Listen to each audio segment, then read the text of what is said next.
Today on Lead the Way, we're joined by Jane Borden, journalist, author, and cultural critic whose work explores how belief systems and media shape the way we see the world. Jane's latest book, Cults Like Us, Why Doomsday Thinking Drives America, looks at the psychology of persuasion and the way charisma and community influence behavior, insights that feel more relevant than ever in the fractured world of modern media. She's also lived the full arc of journalism's evolution, from traditional bylines in Vanity Fair and the New York Times Magazine to today's landscape of podcast, solo creators, and algorithm-driven influence. We'll talk about the opportunities and anxieties of this new era, the shift from institution to individuals, the rise of influencer culture, and how technology and even cult-like dynamics are shaping the business of storytelling. Jane, thank you for joining us today. Thanks for having me. Yeah, we're excited to talk to you today, but I do want to start out. I do follow a lot of people who influence me in my day-to-day behavior. I listen to a lot of podcasts and I read a lot of articles from the same people. I do think, and maybe you can confirm, but I am the member of a lot of cults, whether I know it or not. A lot of tiny cults. A lot of tiny cults. Is that where the world is these days? Are we all just in our little cults, siloed in them, or are we out and about in the real world as well?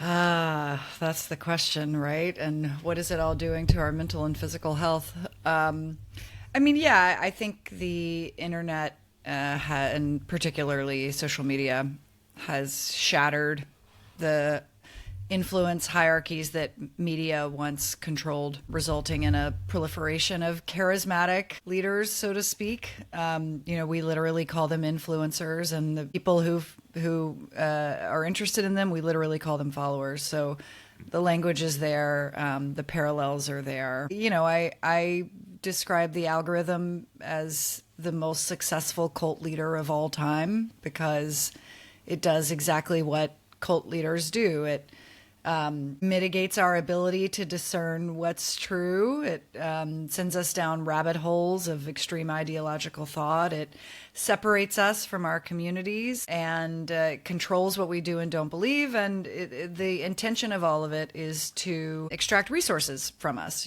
Cult leaders take our money and algorithms take our attention and our data. So there's some uneasy parallels there for sure. Is charisma sort of the driving force behind that? Is that the leader, or is it the algorithm deciding who's charismatic? I don't know the answer to that, Parker. I think we gotta who's running the algorithms, right? What is charisma? It's always been a little bit hard to pin down. Some cult leaders are not really charismatic very much, right? But they're still good at controlling people. They understand undue influence and mind control, thought reform, how those things work. For the most part, I think cult leaders understand that unconsciously, but some of them I think are also looking it up in like a how to manipulate people kind of way.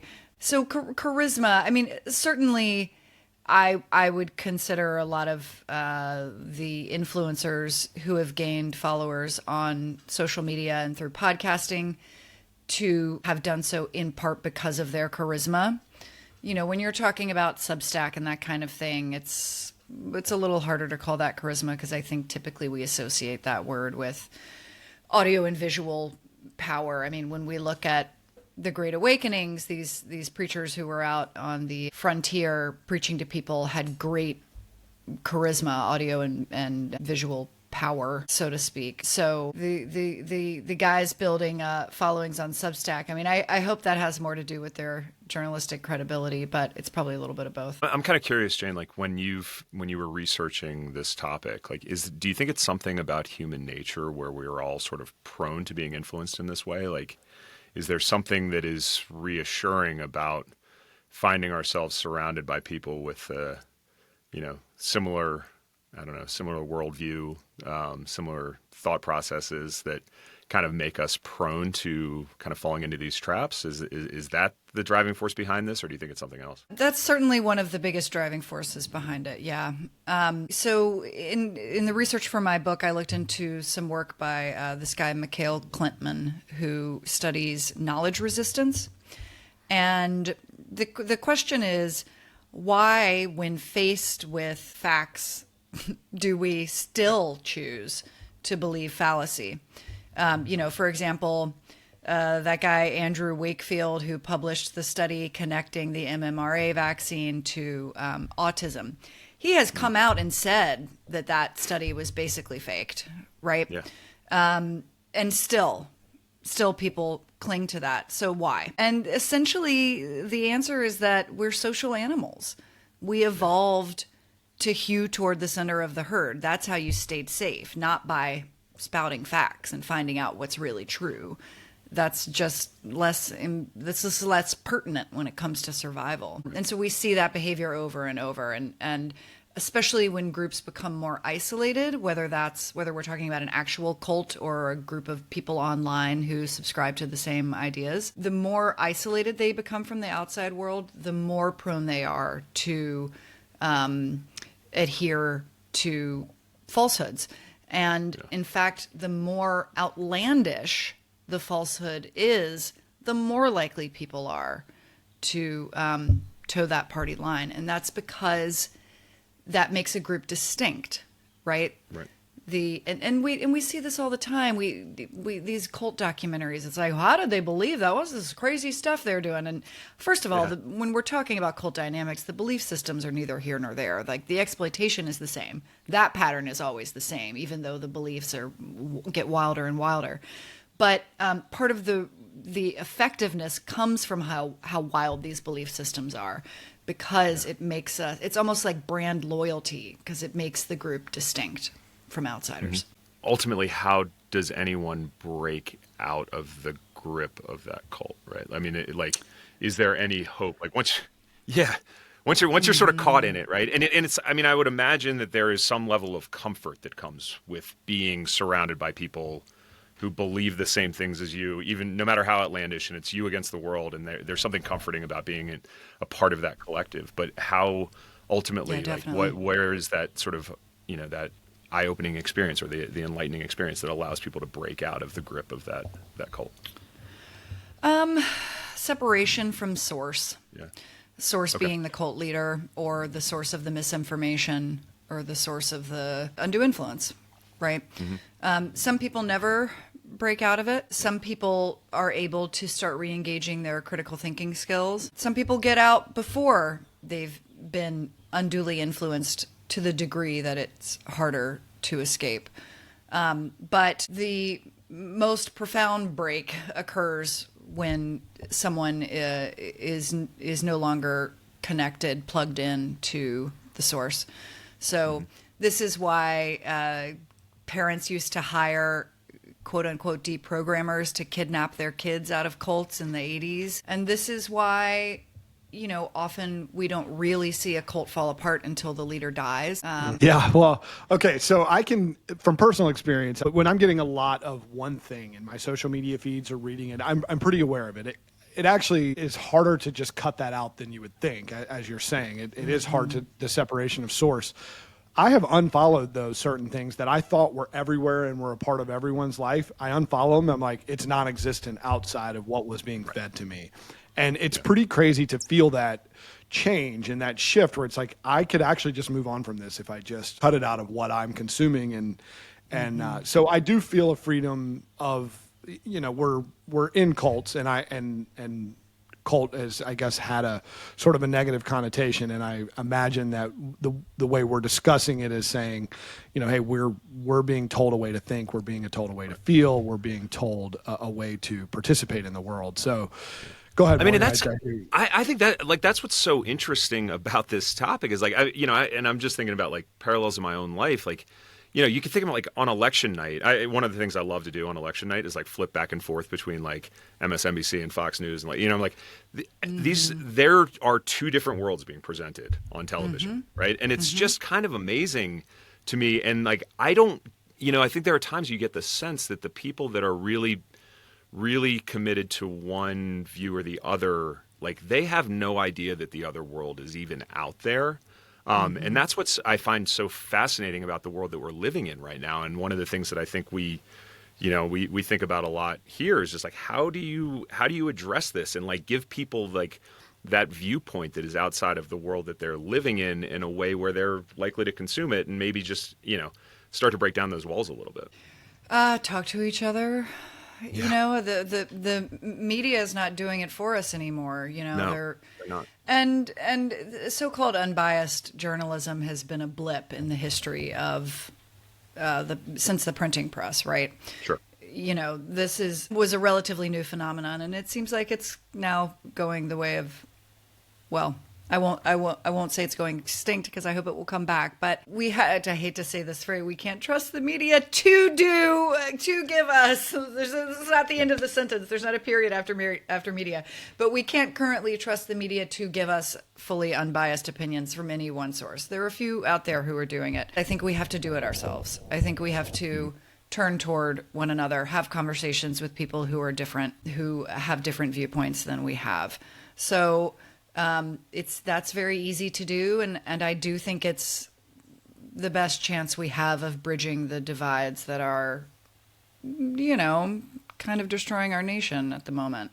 Some other research I did for the book was into normative dissonance, and this is something psychologists and sociologists study. Basically, when we move among disparate viewpoints, or just environments, right? Throughout your day, you behave differently at work than you do when you're having drinks with friends, than you do at a funeral, than you do at a baby shower, right? And so the process of moving between all these different environments creates something called normative dissonance. And the idea is that when we are constantly shifting, it creates this layer, this barrier between belief and action. So it's a filter, so to speak. And when we lose normative dissonance, when we're no longer engaging with different viewpoints or different environments, different ways of living, different lifestyle, right? We lose that filter, and belief turns into action more quickly. And this is what we see in cults, right? This is what we see in isolated communities. And I think we're seeing it now as well in the isolation bred from online consumption of one similar viewpoint over and over. Yeah, we talk about it being an echo chamber, and how the people enjoy the sound of their echo. I have a question. So if I want to become a cult leader, I can build my own platform. I can build my followers. I can increase my influence. It used to be outlets, platforms. You had to have a platform. You had to be given a platform. You had to earn the platform, the byline or whatever it is. How has that changed, and how is that? I know we've kind of touched on it a little bit, but how is that dynamic changing, and what kind of people, outside of just charismatic and Riz as the younger generation calls it, but the very charismatic people, things have changed. I could go out and do this if I wanted to. What's drawing people to that? Is it age old? Like, hey, I like to influence people. Is it really just the extraction of resource and people looking to take advantage? I mean, it's both, right? People like attention. So again, if we're looking at the cult leader as a model for this particular aspect of social media, the cult leader wants two things. It's a business. Cults are businesses, right? Also, they want attention and adoration. Cult leaders are almost always have some kind of narcissistic personality disorder. That's hard to prove because these people don't sit down for psychological testing, but the hallmarks are there. So I think it's the same thing, right? With any of us, we like the attention. I mean, I've been on social media quite a bit in the last 6 months promoting my book, and I fall for it. I wonder how many likes I've gotten, or I wonder who's commented. Let me check. And the dopamine, and they've studied all of this, right? But it's also about resources because it's all been monetized. People are making a living off this. Some people are making quite a living off of this. The brand partnerships, the whole trad wife phenomenon. It's big business. So I guess both of those things go hand in hand. And always have, right? Yeah, I mean, I know even there are people given jobs outside of their followings, but strictly based on how many people follow them, because these other other people know. I just kind of like a brand partnership. I know actors, for instance, get jobs in movies because they're more active on social media and they have more yeah. followers, because I know people will buy the tickets to the movies. The advance for my next book is hopefully going to be a lot bigger because I'm building up my online following. Exactly. Well, we actually had a really great conversation. You know, we care a lot about journalism, and we care about the creator and everything like that as well, the creators. But we did have a conversation with someone who's an active Substacker, and they realized they had sort of plateaued with the people that were willing to pay for the Substack. And his mindset was, in order for me to get more people to follow this Substack, I got to stop charging people because I think people don't want to pay for it. And he's like, but if I have more and more people, there's more stuff I can sell them than just $5 a month worth of Substack. I think I can make a lot more money by building a bigger audience and then selling them something else. And I think that is becoming the mindset. I know podcasts, for instance, there's no barrier to entry, a podcast or Substack or anything like that. So Morgan and I can go out and start a podcast. And if we're willing to put the time and the little bit of resources into it that it takes to do that, we can have a podcast and call ourselves podcasters. And, you know, whether people believe us or not, that's for them to decide. But we can call ourselves podcasters. We can come out and do this. But the idea that a brand or someone may come in and sponsor us, they're only going to do that if we have a massive following. And even then, there's a lot of competition for that. But we could be out trying to sell something to people. I mean, right now our motivation is to discuss the media landscape and understand how people are monetizing their content creation and what they're doing, because it's something we're passionate about and we're trying to build a platform that supports that. So that's our end goal. But it is crazy to think that we didn't have a podcast 6 months ago. We had no track record of doing podcasts in the past, and now we get, you know, authors that are out selling lots of books that'll come on and talk about the subject matter with us. And look, we all have a goal. I mean, there's a reason you're doing this. You hope to sell more books, and we hope to educate more with our products. So things have changed significantly over the years. There's absolutely no doubt about it. In fact, you wrote a book in 2011. I imagine just out to sell copies of books, things are extremely different now than they were then. How would you describe that?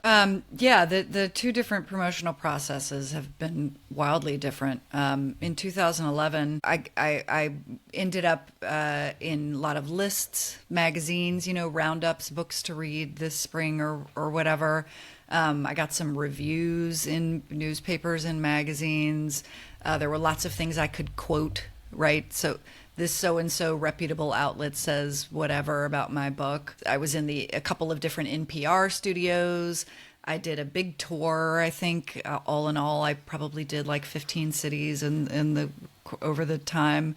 And this time, I was encouraged not to tour, not to do book events. I pushed hard just to do 3, and I've since done a few more that I've just kind of put together on my own. There's been very little traditional media coverage, and it's been a lot of podcasts and social media. It's been almost all podcasts and social media because that's what sells books today. So that was the advice, and that's been the target. So what a difference a decade can make. Yeah, I was trying to remember 2011. We did have magazines back then. We still get I'm trying to, I mean, it doesn't seem that long ago. It was a different world altogether. I mean, I'm trying to think of a world before even podcasts. That's only been within the last 5 years where the podcasts have sort of taken over, and really, truthfully, it's been much less than that. And was it working? Reach, right? Yeah, totally. You know, you can get 30 people in a bookstore. You can reach thousands of followers through a podcast. You know, I think the sale rates are probably much higher at an event in a bookstore than they are from a podcast, but still the numbers are the same. And so that's where publicity departments are putting their time. Is it working? I mean, the book is selling. I can't say why. I certainly see bumps after certain interviews, and you know, I had a video catch heat on Instagram. I saw a big bump from that. So I can't prove those are the reasons why, but it seems to be.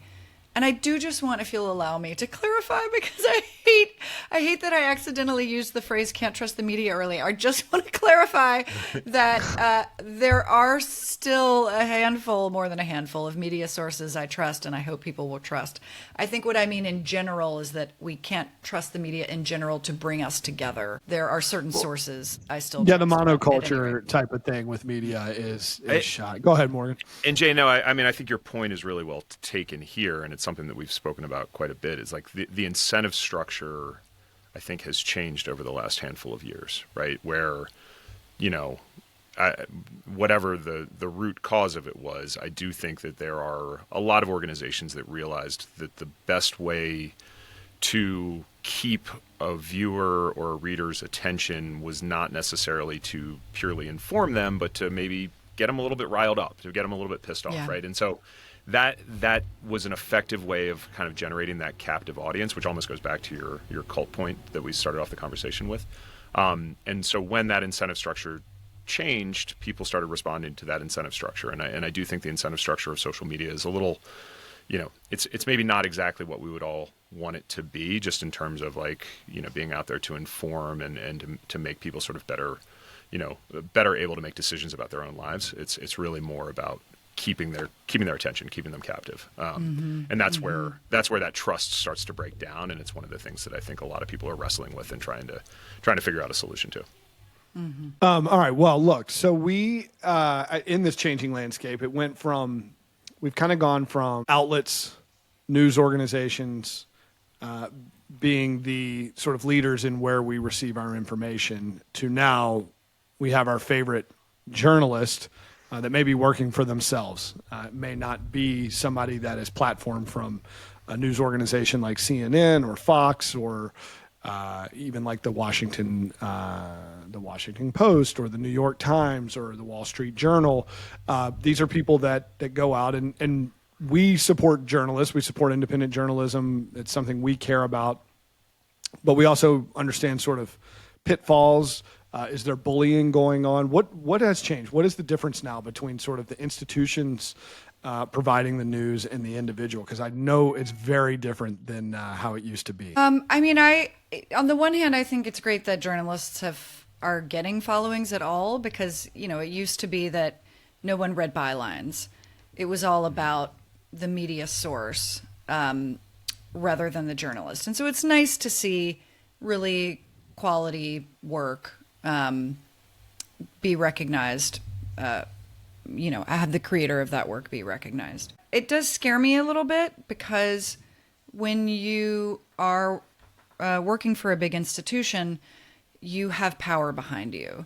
So I don't want the New York Times to go away for so many reasons, but one of the biggest one is that they have power, right? I mean, it's like a single labor worker who's not backed by a union trying to take down or point out exploitation. So if one of the roles of the journalist is to comfort the afflicted and afflict the comfortable, afflicting the comfortable, people who are comfortable have a lot of money, and they use that to fight back and squash dissent. So my fear is that independent journalists who don't have that kind of legal support system behind them to take on powerful interests may just stop taking on powerful interests. That's my fear. I don't know if that's happening, but that's, I guess, my argument in support of big media. And it does raise the question, right? When, like, if your entire livelihood is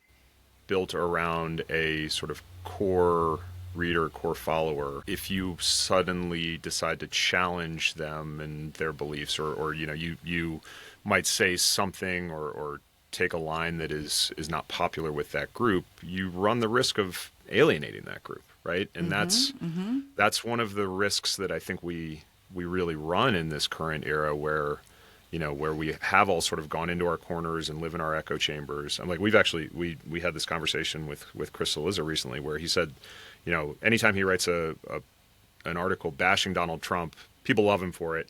if he writes anything that says like, "Hey, Trump did a good job on this," people get furious with him. And that's because a lot of his listeners and a lot of his readers, they kind of tend to lean towards one side of the political spectrum. He has taken the line where he wants to be down the middle, and he wants to be honest and fair in his reporting, and he realizes that is always a risk to what he's doing. And so, but I think to your point, like that is one of the risks of like the current media landscape that we're living in, is just that, like, challenging that dogma is really risky, and it takes a sort of special person to really step out and be willing to take that risk. And hopefully they won't be silenced by a lawsuit. Right. Yeah. Well, it's a lot more threatening to be silenced by a law, or to get a lawsuit when it's just you. And you got to look at you got to look at your partner and say, or you're home alone, you're an individual, but you got to go to your family and say, hey, look, I've got this challenge ahead of me, and you're probably going to get pressure from your family that says, it's not worth it. Like, why don't you just walk away from whatever this is? Do we still have the days of the journalists that would, go to toe to toe? It used to be journalists loved telling truth to power, but are they still out there? Well, I mean, I hope so. I think, and this is my point, right? I think if they are out there, they're going to be a lot more willing to speak truth to power if they have the legal support of a powerful media institution behind them to support their effort. Is there a way for influencers with huge followings to put their followers to work in that capacity as well? I mean, you hear about Taylor Swift and her followers, and if you say anything bad about Taylor Swift on the internet, her followers come and attack you. And so she does sort of have an army behind her. Even the president comes out and attacks her, and her army is definitely coming back to fight back against him. Does that work? Will that work for journalists, or is it really, you can have your followers, but it really comes down to money and lawsuits and legalese? I think probably we're going to find out, right, as time goes on. Do you see this getting worse before it gets better? Do you think that we're on a... Oh, yeah. Yeah, for sure. And this is why I talk so much about trying to bridge the divide by turning toward one another, because division begets cult-like thinking, and cult-like thinking begets division, and it's... it leads to what some sociologists call a violence amplification loop. And so one of the first effects is the diminishment of normative dissonance that we talked about earlier. And so when you lose that filter between belief and action, you're more prone to take big actions. This is how we got January 6th, right? A bunch of people in an isolated echo chamber-like environment who lost normative dissonance. And there's also, folia group that occurs, which is sometimes called mass delusion. The idea that tightly bound groups, again, whether they're isolated in real life or isolated by belief through online communities, delusion literally spreads among them like a communicable disease, often stemming from the leader of the group. Whatever delusions the leader has then spread through the people. So our beliefs are much more malleable than we think they are. We think that belief is connected to identity, but it's not. Belief is constantly shifting. And it's really not that hard for someone to manipulate your beliefs, or for a group. It's not hard to get your beliefs changed in that way from outside influence.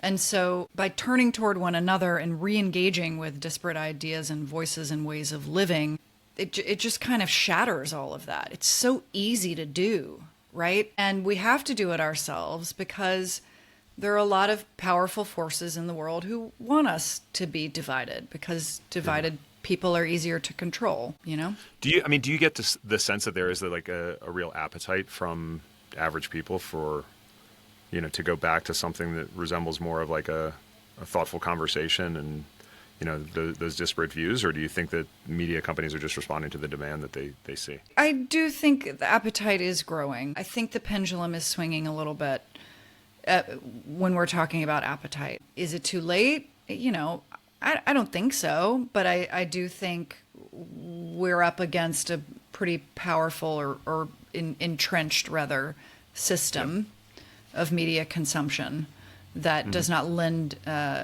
that doesn't make it easier for us to bridge divides in that way or to move among disparate voices. Yeah. If you were running like a large publication right now, how would you think about the right way to broaden your reach an audience that maybe wasn't there in the past? Like what kind of things would you think about employing, and what do you think might be effective in today's landscape? This is the hard one, by the way. What would work? What would make the company grow and be profitable? That's not what I would want to do. I think probably I would just run it into the ground. But I think what I would want to do is a lot of small town stuff, right? A lot of hyper local kinds of stories to get engagement that way. And this is something I'm interested in doing at the moment, is finding a way to showcase conversations, whether through a podcast or on Substack, between people who have very different viewpoints. And obviously I'm not the first person to do that. There's a lot of outlets out there doing it, but I think we need more and more eyeballs on people having conversations. And I don't want them to talk politics, or at least not at first. I want people to have conversations about their lives and what they cook for dinner, and what sports their kids are playing, and that kind of stuff, because we've just gotten so far from one another. Yeah, we've become so isolated. Why did that go away? I mean, I remember, as a kid, and I guess in my high school days, shows like that, like Crossfire, things like that, like those were like a big part of our lives at one point, and then that format seems like it's completely gone away. And I don't know if I understand why. I don't know either. I think the atomization of media, sure, we've all gotten into these little silos. It's almost like instead of having one climate, there's just a bunch of microclimates all over the country now. And I think also maybe the reason why we're not seeing as many of those anymore is because as a result of this atomization of media and influence, when they do occur, it's usually just one person getting bullied, one person who got invited on to be bullied, right? And so no one wants to say yes to that invitation. Yeah, you could do a newspaper now where every story was written twice, and you'd have the same article.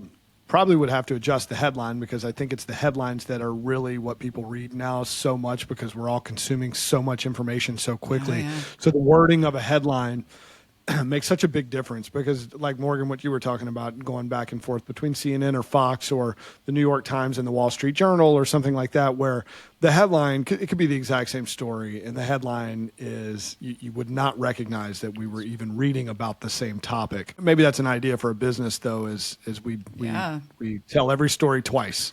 And we have one person that leans this way politically and one person the other, and we see what happens there. I'm with you, though.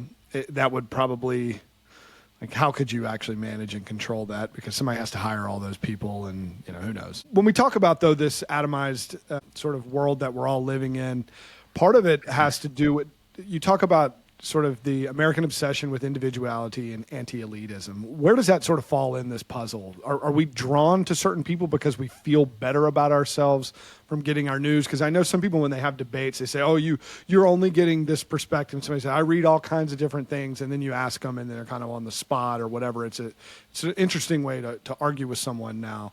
Probably not that effective, but we all think we have maybe our person that is giving us a perspective that no one else is getting. Is that a real thing? Are we drawn to certain people because it makes us feel better about ourselves, that we're not getting our information from the same place as everyone else?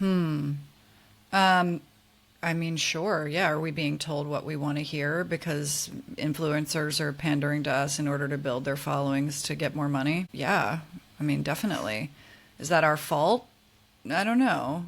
I mean, it's certainly human nature. I think often about what a minefield parenting conversations are, because it's so personal, right?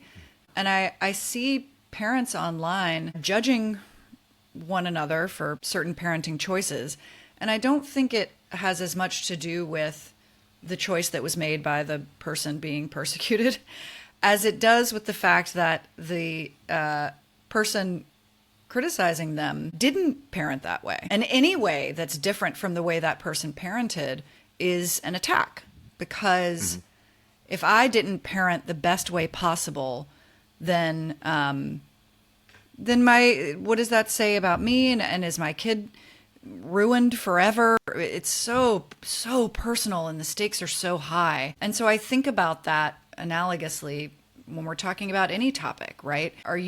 When you're criticizing another viewpoint, is it really the viewpoint that matters, or is it just because it's different from yours? And so when people are telling us that our viewpoints are right, yeah, of course we're attracted to that. Of course we want to follow that. And that's, again, that's how cults recruit, right? That's what they do. This is love bombing. You know, you show up at a meeting and a bunch of pretty women approach you and go, "You're so great. Oh, I loved what you said," or "The leader really connected with you. You must be special," right? And in this way, that's again feeding our narcissism. So in this way, we are not only all cult followers, but we're also all little mini cult leaders to a degree. We all have a little mini cult leader inside of us. It's called the ego, and it's how we're manipulated. We're doing this a little bit out of sequence, but I'm kind of curious. What got you started on this line of research? Like, where was your moment of like, oh, this is this is kind of what's going on here. I want to dig deeper. Well, I've always been fascinated by the intersection of belief and identity. I'm not sure we could argue about this. I'm not sure identity exists because it is so wrapped up in belief, which is constantly shifting. But I was a religious studies major in college, and my plan was to become a professor in that field, but I took a gap year in New York, and a friend of mine invited me to check out this new improv comedy theater called the Upright Citizens Brigade. And I signed up for classes that night and then pinballed off in a totally different direction and started pursuing a creative career. But eventually that led me back to argument-driven pieces and cultural criticism, because I think that's always been my love. But it was around 2017 when my editor at Vanity Fair asked me to start looking into Nexium, which is a cult that was falling apart around that time, led by Keith Raniere, famous for midnight volleyball games. And that's when I started reporting on cults. And it was also around that time that I became very preoccupied with the division in our nation that had been laid bare by the 2016 election. And was just really wondering, like, why, how can people who are really basically the same in the grand scheme of things, Americans, have so much more in common than what distinguishes us? How is that possible that we see ourselves as so divided?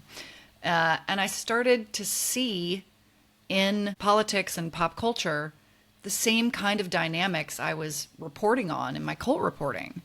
And I thought, that's weird, right?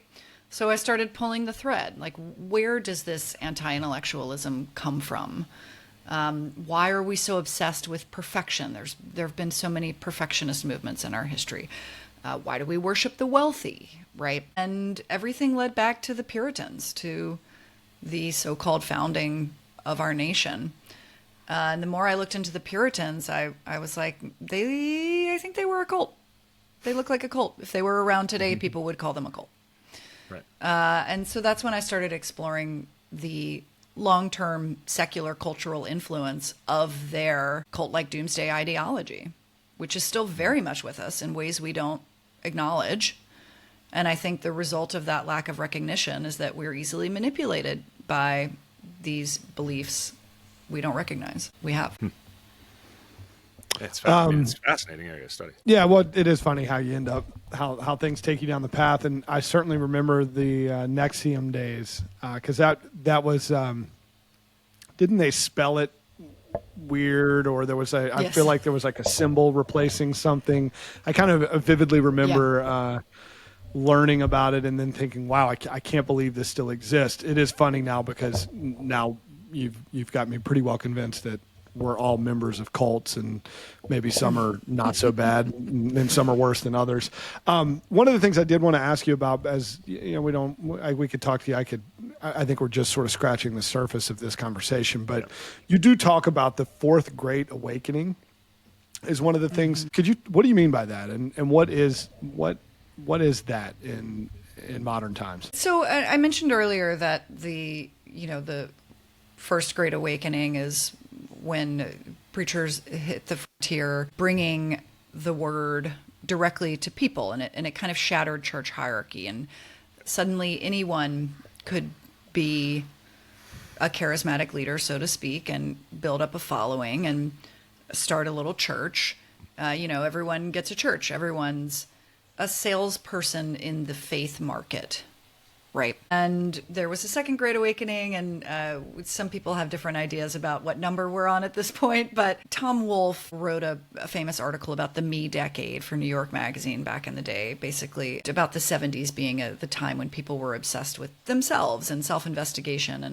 And he called the human potential movement of that time the Third Great Awakening. And he wrote about the spiritual undertones and the fervor of these spiritual seekers. I'm particularly interested in the scam artists that inevitably follow a Great Awakening. And I think the current shattering of the media landscape that has led to a proliferation of charismatic leaders on social media and YouTube and podcasting, I think that constitutes the Fourth Great Awakening. And I think we're seeing the effects of that, in particular at this point in the so-called awakening, of a proliferation of scam artists who are out there manipulating people's belief systems and manipulating how easy it is to isolate people into echo chambers in order to extract resources from them, in the same way that so many scam artist church leaders or cult leaders have in the past. Would that fall into the category of like, we're telling us what we want to hear? So you got this leader who's telling me my beliefs are wonderful. Buy this supplement. Is that sort of what we're looking at? You're an amazing person. Buy this supplement from me, or let's all meet up at the corner later and go intimidate somebody, or what? Like what is the extraction of resources? I guess where are the biggest scams coming from? What are the biggest scams? So a few things. First of all, we talked about love bombing and telling people what they believe is right and all that, and that is the way to bring people in. Typically, within cults, at a certain point, the leader will actually tell you that most of what you believe is wrong, and that only he, it's usually a man, can advise you correctly. Only he has the advice, right? And now, speaking of NXIVM, this is exactly what Keith Raniere did, right? All of your beliefs were wrong. Only he had the answers. And once someone has been unduly influenced enough to stick around and undergo that kind of shift, then they're really hooked. And the Bronfman sisters gave, I don't know how many millions of dollars to NXIVM over the 100 million or something. I'd have to look up the number. But so what is the extraction of resources? It varies, but yes, supplements absolutely are being utilized in that way. There's a lot of culty life coaches out there. Sign up for my courses, my system. Currently and traditionally, sales of pamphlets, literature, and lecture series, seminars have been used because those not only make money, but are forms of indoctrination themselves. And so we see quite a bit of that. What's interesting about the cult-like behavior among influencers is that they're also making money from sponsors, right? So to a certain degree, it behooves them to stay in line a little bit. With isolated cults, the more extreme, the more power you have, typically.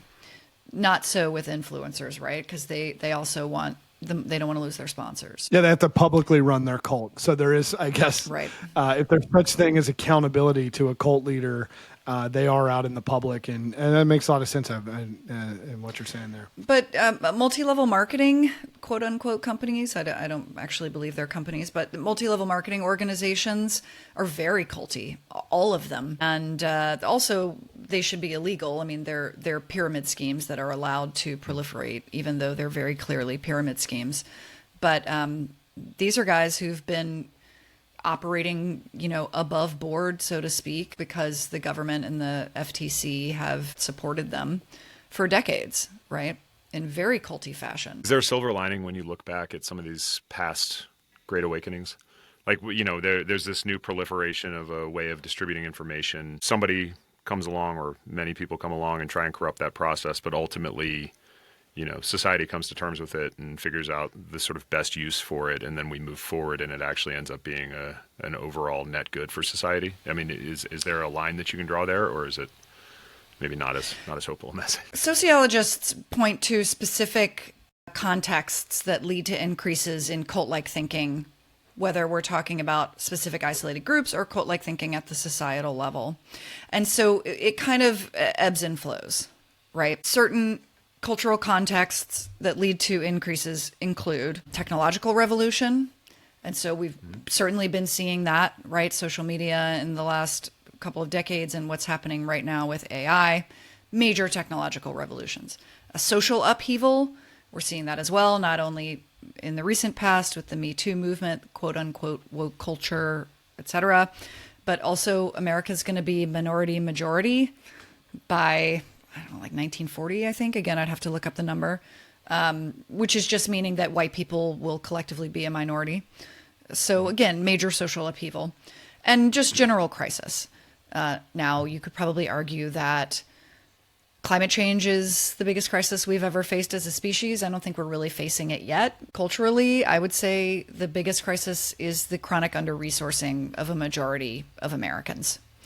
Since 1975, $60 trillion have moved from the bottom 90% to the top 10%, which is a staggering and very intentional redistribution of wealth. So most Americans right now are living paycheck to paycheck.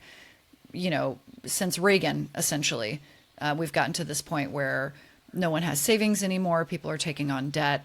And that is a chronic stress. And that, in my opinion, is why we are currently seeing such huge increases in cult-like thinking at the societal level, as well as participation in groups, whether that's, something more akin to Jonestown or something like an MLM, or just following, insert the name of the extreme podcaster you love. So how do we mitigate this? By diminishing the crisis, first and foremost. I mean, I one of the experts I spoke with believes, and I agree, that if we can resource people so they're no longer in a state of daily crisis about money, then a lot of this attraction to cult-like thinking is just going to disappear, right? And I would also argue if people have stable jobs, then maybe they aren't turning to the internet to try to make money themselves, right? So I think that the biggest way to make this go away is to shrink the wealth gap. And then again, bridging division, which we've talked about, whether that's the division, cultural division, political division between people, also division within ourselves.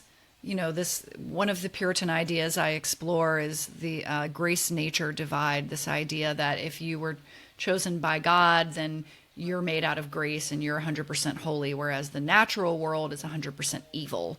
The world is this disgusting place that we hate and we're just trying to get away from.